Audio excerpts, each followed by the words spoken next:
सावन सोमवार के तीसरे सोमवार के दिन पढ़ें यह व्रत कथा, जीवन की हर बाधा होगी दूर।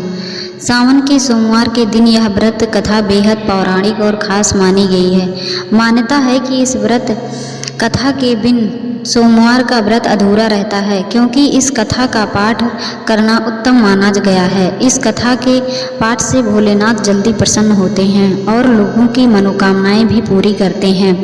सावन के तीसरे सोमवार के दिन सुहागिन महिलाएं तथा कुंवारी कन्याओं के लिए सोमवार का व्रत बहुत ही फलदायी और शुभ माना गया है। मान्यता है कि सावन सोमवार का व्रत शिव और पार्वती के पूजन से सुहागिन महिलाओं को अखंड सौभाग्यवती और कुंवारी कन्याओं को मन चाहे वर प्राप्ति का आशीर्वाद मिलता है। वहीं शास्त्रों के अनुसार सावन सोमवार के व्रत में शिव पूजन के साथ ही व्रत कथा पढ़ना बहुत ही जरूरी माना गया है, अन्यथा व्रत का संपूर्ण फल प्राप्त नहीं होता है। सावन सोमवार का व्रत की यह कथा बेहद पौराणिक और खास मानी गई है। सावन का महीना भगवान शिव को बेहद प्रिय है, इसलिए इस महीने में शिव जी की उपासना बेहद फलदायी होती है। शिव जी के भक्त सावन के सोमवार का व्रत रखकर भोलेनाथ की विशेष पूजा अर्चना करते हैं। इसके अलावा इस दिन सावन के सोमवार की कथा का पाठ करना भी उत्तम माना गया है। व्रत कैसे करना है? व्रत कथा के बारे में यहाँ लिखा गया है कि एक बार भोलेनाथ माता पार्वती के साथ धरती पर भ्रमण करने की इच्छा से आए और अति रमणीय नगरी के मंदिर में निवास करने लगे। एक समय माता पार्वती और भगवान भोलेनाथ एक खेल खेलने लगे। उसी समय मंदिर का पुजारी ब्राह्मण मंदिर में पूजा करने आया। माता पार्वती ने पुजारी से प्रश्न किया, पुजारी जी बताओ, इस बाजी में हम दोनों में से कौन जीतेगा? ब्राह्मण बिना सोचे विचारे जल्दी से बोल उठा कि महादेव ही जीतेंगे। थोड़ी देर बाद बाजी समाप्त हो गई और माता पार्वती जीत गईं। माता पार्वती को बहुत गुस्सा आया और ब्राह्मण को झूठ बोलने के अपराध के कारण ब्राह्मण को कोढ़ी होने का श्राप दे दिया। पुजारी को कष्ट भोगते हुए जब बहुत दिन गुजर गए, तब एक दिन देवलोक की अप्सराएं शिव जी की पूजा करने उसी मंदिर में पधारी। शिव पुजारी के कोढ़ के कष्ट को देखकर उन्हें बड़ी दया आई। उन्होंने उनसे रोगी होने का कारण पूछा। पुजारी ने निसंकोच सारी बातें बता दी। वे अप्सराएं बोली, हे पुजारी, तुम अधिक दुखी मत हो, सावन सोमवार का व्रत भक्ति भाव से करो। अप्सराओं ने पुजारी को विधि बताते हुए कहा कि सोमवार को भक्ति भाव से व्रत करो, साफ वस्त्र पहनो, संध्या का व उपासना के बाद आधा सेर गेहूं का आटा लो और उसे 3 भाग कर लो। घी, गुड़, दीप, नैवेद्य, पुंगी फल, बेलपत्र, जनेऊ, जोड़ा, चंदन, अक्षत, पुष्पादि का परोपकाल में भगवान शिव की पूजा करो। इसके बाद 3 भागों में से 1 भाग शिव को अर्पण करो, बाकी 2 भाग शिव जी का प्रसाद समझकर उपस्थित लोगों में बांट दो और आप भी प्रसाद समझकर खाओ। इस विधि से 16 सोमवार व्रत रखो। 17वें सोमवार को 5 सेर पवित्र गेहूं के आटे की बाटी बनाओ, उसमें घी और गुड़ मिलाकर चूरमा बनाओ, भगवान भोलेनाथ को भोग लगाकर उपस्थित भक्तों में बांट दो। इसके बाद कुटुंब सहित प्रसाद लो तो शिव जी की कृपा से उनकी सभी मनोकामनाएं पूरी हो जाती हैं। यह कहकर अप्सराएं स्वर्ग में चली गईं। ब्राह्मण ने यथाविधि 16 सोमवार का व्रत किया तथा शिव जी की कृपा से रोग से मुक्ति पाकर आनंद से रहने लगा। दोबारा मंदिर में आए शिव पार्वती। जब कुछ दिन बाद शिव जी और माता पार्वती फिर से उस मंदिर में पुनः पधारे तो ब्राह्मण को निरोग देख पार्वती जी ने ब्राह्मण से रोग मुक्त होने का कारण पूछा। तो ब्राह्मण ने उसका उपाय बताया कि ब्राह्मण ने 16 सोमवार के व्रत की कथा सुनाई। माता पार्वती बहुत प्रसन्न हुई। ब्राह्मण से व्रत विधि पूछकर स्वयं भी व्रत करने के लिए तैयार हो गई। व्रत करने के बाद उनकी मनोकामना पूरी हुई और उनके रूठे बेटे स्वामी कार्तिकेय स्वयं माता के आज्ञाकारी बने। कार्तिकेय को अपना यह विचार परिवर्तन देखकर इस परिवर्तन का रहस्य जानने की इच्छा हुई। वे माता से बोले, हे माता, आपने ऐसा कौन सा उपाय किया जिससे मेरा मन आपकी ओर आकर्षित हो गया? माता जी ने वही 16 सोमवार व्रत कथा की पूरी कहानी उनको सुनाई। कार्तिकेय जी ने भी व्रत करने के लिए सोचा तो उन्होंने भी वह व्रत किया। कार्तिकेय जी ने कहा, इस व्रत को मैं भी करूँगा क्योंकि मेरा मित्र ब्राह्मण बहुत दुखी दिल से प्रदेश चला गया है। मेरे मिलने की बहुत इच्छा हो रही है। कार्तिकेय जी ने भी इस व्रत को किया और उसका प्यारा मित्र वापस मिल गया। मित्र के इस आकस्मिक मिलन का भेद पूछा तो कार्तिकेय बोले कि हे मित्र, हमने तुम्हारे मिलने की इच्छा करके 16 सोमवार का व्रत किया था। अब तो ब्राह्मण मित्र को अपने विवाह की बड़ी चिंता हुई। उसने कार्तिकेय जी से व्रत की विधि पूछी तो यथाविधि व्रत किया।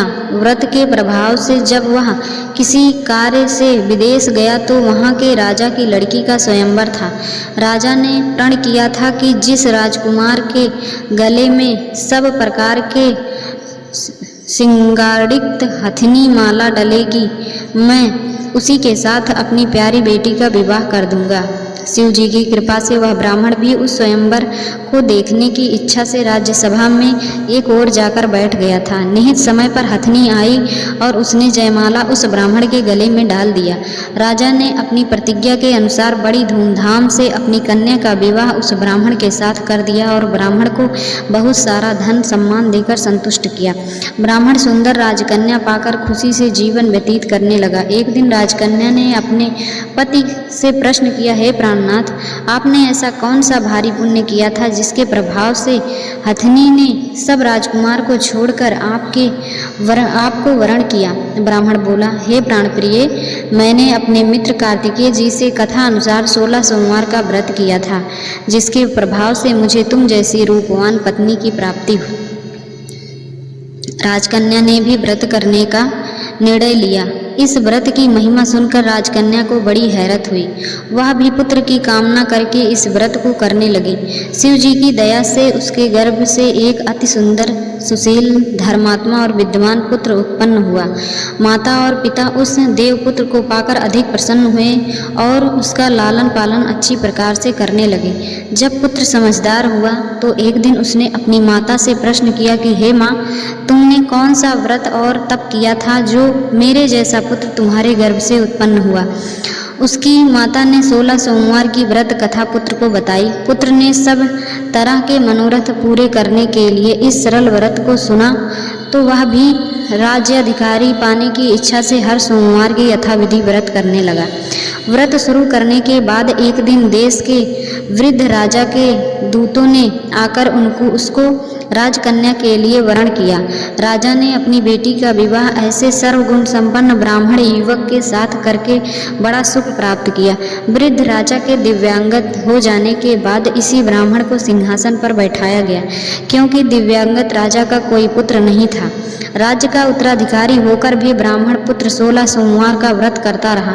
जब 17वां सोमवार आया तो विप्र पुत्र ने अपनी प्रियतमा से पूजन सामग्री लेकर शिव पूजा के लिए शिवालय में चलने को कहा, परंतु उसकी पत्नी ने उसकी आज्ञा की परवाह न की। दास दासियों द्वारा सब सामग्री शिवालय में भिजवा दी, परंतु स्वयं नहीं आई। रानी को राज्य से बाहर निकालने की हुई आकाशवाणी। जब राजा ने शिव जी का पूजन समाप्त किया तब आकाशवाणी हुई, हे राजा, अपनी इस रानी को राजमहल से निकाल दे, नहीं तो यह तेरा सर्वनाश कर देगी। यह आकाशवाणी सुनने के बाद राजा के आश्चर्य का ठिकाना ना रहा। उन्होंने मंत्रालय गृह में आकर अपने सभासदों को बुलाकर कहा, मंत्रियों, मुझे आज शिव जी की आकाशवाणी हुई है कि राजा, तू अपनी इस रानी को राज्य से निकाल दे, नहीं तो तेरा सर्वनाश कर देगी। राज्य के मंत्री और सभासद आदि सब विस्मय और दुख में डूब गए, क्योंकि जिस कन्या के कारण उसे राज्य मिला था, राजा उसी को निकालने की बात कह रहे थे। यह कैसे हो सकता है? पर राजा ने मंत्रियों की परवाह नहीं की। उन्होंने अपनी पत्नी को राजमहल से निकाल दिया। फिर रानी दुखी हृदय से भाग्य को कोसती हुई राज्य से बाहर चली गई। बिना पैरों में कुछ पहने, फटे हुए वस्त्र पहने, भूख से दुखी हृदय से भाग्य को कोसती हुई चली जा रही थी कि अचानक एक करुण बुढ़िया से भेंट हुई, जो सूत काट कर बेचने जा रही थी। रानी की करुण दशा देखकर वह बोली, चल तो मेरा सूत कतवा दे, मैं बूढ़ी हूँ, भाव करना नहीं जानती हूँ। यह बात सुनकर रानी ने बुढ़िया के सिर से सूत की गठरी उतार ली। अपने सिर पर रख ली। थोड़ी देर बाद आंधी आ गई और बुढ़िया का सूत पोटली सहित उड़ गया। बेचारी बुढ़िया पछताती रह गई। उसने रानी को अपने से दूर रहने को कहा। उसके बाद रानी एक तेली के घर गई तो शिव जी के प्रकोप के कारण तेली के सभी मटके उसी क्षण चटक गए। तेली ने भी रानी को अपने घर से निकाल दिया। बहुत से दुख उठाती रानी एक नदी के किनारे गई तो नदी का सारा जल सूख गया। पुजारी से यहाँ रह रही थी रानी तो रानी अब पुजारी के घर रहने लगी। फिर एक पुजारी रानी से कहा कि तुम मेरे आश्रम में आकर रहो, मैं तुम्हें किसी प्रकार का दुख नहीं होने दूंगा। गोसाई जी के वचन सुनकर रानी को धीरज हुआ और वह आश्रम में रहने लगी। रानी जो भोजन बनाती उसमें कीड़े पड़ जाते, जल भर कर लाती तो उसमें भी कीड़े पड़ जाते। रानी की यह दशा देख गोसाई जी भी बड़े दुखी हुए और रानी से बोले, तुम्हारे ऊपर कौन से देवता का प्रकोप है जिससे तुम्हारी ऐसी हालत हुई है। पुजारी जी की बात सुनकर रानी ने शिव जी महाराज से के पूजन का बहिष्कार की बात बताई तो पुजारी जी शिव जी महाराज की अनेक प्रकार की स्तुति करते हुए रानी से बोले कि पुत्री, सब मनोरथ पूरे करने वाले 16 सोमवार व्रत को करो, उसके प्रभाव से इस कष्ट से मुक्त हो सकोगी। गोसाई जी की बात मानकर रानी ने 16 सोमवार का व्रत किया। 17वें सोमवार को विधि विधान सहित पूजन किया।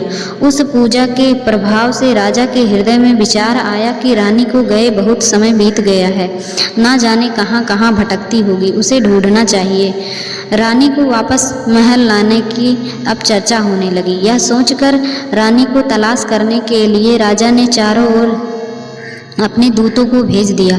रानी का पता पाकर राजा गोसाई जी के आश्रम में गए और उनसे कहा कि हे महाराज, जो देवी आपके आश्रम में रहती है वो मेरी पत्नी है। शिव जी के प्रकोप के कारण मैंने उसको त्याग दिया था। अब मैं भोलेनाथ की कृपा से उसे लेने आया हूँ।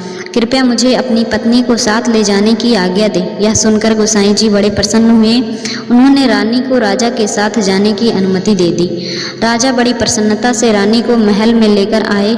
सारे राज्य में उत्सव मनाया गया और चारों तरफ प्रसन्नता की लहर दौड़ गई। सारी प्रजा ने अपनी रानी के आने पर खुशियां मनाई। राजा और रानी फिर नियम पूर्वक 16 सोमवार का व्रत का पालन करते हुए बहुत समय तक आनंद पूर्वक भूलोक पर निवास करते रहे। अंत समय में दोनों को मोक्ष की प्राप्ति हुई। इस प्रकार जो मनुष्य 16 सोमवार के व्रत को श्रद्धा पूर्वक करता है उसकी सभी मनोकामनाएं भगवान शिव जी की कृपा से पूर्ण होती हैं और उसे मोक्ष की प्राप्ति होती है।